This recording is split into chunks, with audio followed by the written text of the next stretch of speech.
Welcome to the Plato Paradigm, a paradigm shift in reading Plato's dialogues. Episode 113, Meno 85d to 86b. Socrates is wrapping up his proof that we learn by recollecting, by looking into the soul and finding there knowledge which the soul has acquired by being eternal and seeing everything in this world and in Hades. This is all utter nonsense, but the theory of recollection is a device by which Meno may be persuaded to continue to search, even though he himself has given up. He simply doesn't want to give any more answers. He wants Socrates to do all the work. Socrates appears to give in, especially by allowing Meno simply to watch a demonstration Socrates gives of recollection, but he keeps asking questions, and the sort of questions which, if Meno keeps saying yes, yes, yes, we end up with a pile of contradictions, and this is exactly what has happened. Meno has agreed to all sorts of questions which have allowed us to see that the slave has taken out of his soul, brought up from his soul, opinions, doxai, true opinions, episteme, and yet he has no episteme because he would have episteme, he would understand only if he repeated the exercise with someone asking him questions over and over again in different ways.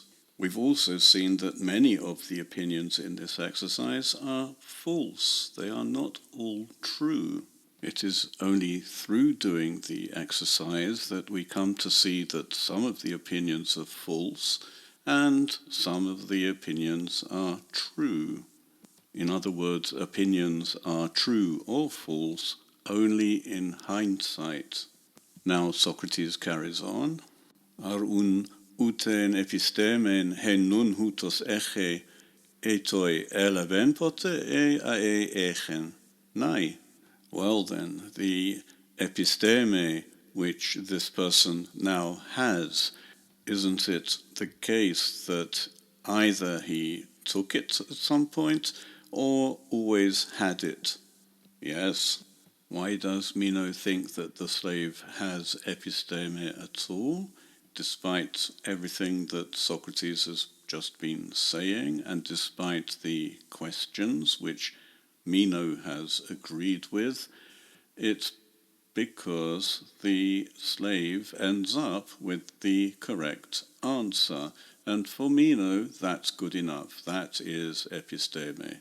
And notice that Socrates is exploiting Meno's concrete view of abstract things, the way that Meno viewed Sophia as something the sophist can dish out to people, like a water cellar, or the way that Gorgias could give an answer, which therefore must be knowledge, because the sophist understands what he's saying, and therefore anyone who memorizes what the sophist says must also have that knowledge. So now this concrete thing called episteme can't have just appeared from nothing. Therefore the slave either took it from somewhere else or it was always in the slave. And this will prove the theory of recollection, because this episteme was always in the soul, which actually it wasn't, because even according to the theory of recollection, the soul must have seen it somewhere. Uk un emen ae echen ae kaen epistemon. Well then, if he always had it, he would also have been a knowing person. Ede eleven pote uk anen geto nun bio elephos eye. But if he had taken it at some time, he would not have taken it in this present life. Ede didacentis tuton geometren, utos carpoiese peripases geometrias tauta, kaiton alon mathematon hapanton, estinun hostis tuton panta de didacen, dikaios carpue edenai, alos te pedeen te seoikia geonen kai tethraptai. Has someone taught this person to do geometry? For this person will do these same things about the whole of geometry and all other studies. Is there then someone who has taught this person all things? You ought to know, because he was born and has been brought up in your household. Socrates has moved from the potential for the slave to study all things, having studied one part, to knowing all things because someone has taught him everything. This is now the question. Has someone taught him all these things? Which is ridiculous. But for Meno, it sounds perfectly natural to wonder whether there was someone, a wise teacher, a sophist, who taught the slave everything. And obviously, no, there wasn't a sophist who taught the slave everything. And this, in fact, is what Meno says. Al oida ego gehotiudes popate didaxen. But I know that no one ever taught him. Eche de tautas tas doxas e uchi. Ananke o Socrates fainetai. But does he have these opinions or not? Necessarily, Socrates, it seems, and suddenly we're back to opinions, doxai. Ede me ento nun biolabon, uk ede tuto delon hotien allo tini chrono echekai emematheke fainetai.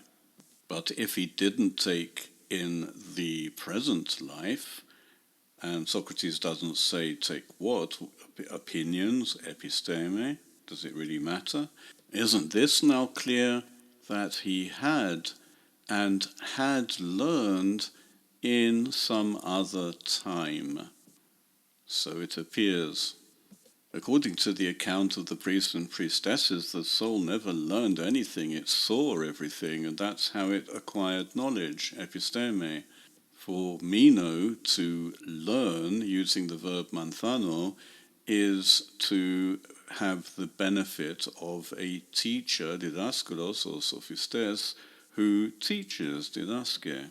And once again, Socrates left out the object of the learning. Did the slave or the soul of the slave learn opinions or knowledge, episteme, understanding? Uk un hutos gestin ho chronos hot uk en anthropos? Nai. So this is the time when he wasn't a human? Yes. Meno has already established that the slave hasn't learnt in this lifetime, and it is in this lifetime that he is a human. Therefore, he must have learnt in another time when he wasn't a human. Even allowing for the soul never having been in a human before this human, the slave, Meno should have wondered about the idea that the soul has learnt, because in the account the soul simply sees things. Everything the soul has seen, it knows. For Meno, learning, using the verb manthano, requires a sophist, and it would be absurd to think that a sophist taught ghosts. Meno agrees simply because the slave hasn't learnt in this life, therefore the slave must have learnt in a previous life. Eun hontan e chronon kai honan me e anthropos, eneson tai auto alethes doxai, hai erotese, epigerthesai, epistemai gignontai, ar unton ae chronon memathe quies tai he psyche autu, delon gar hotiton panta chronon estin uk estin anthropos, phainetai.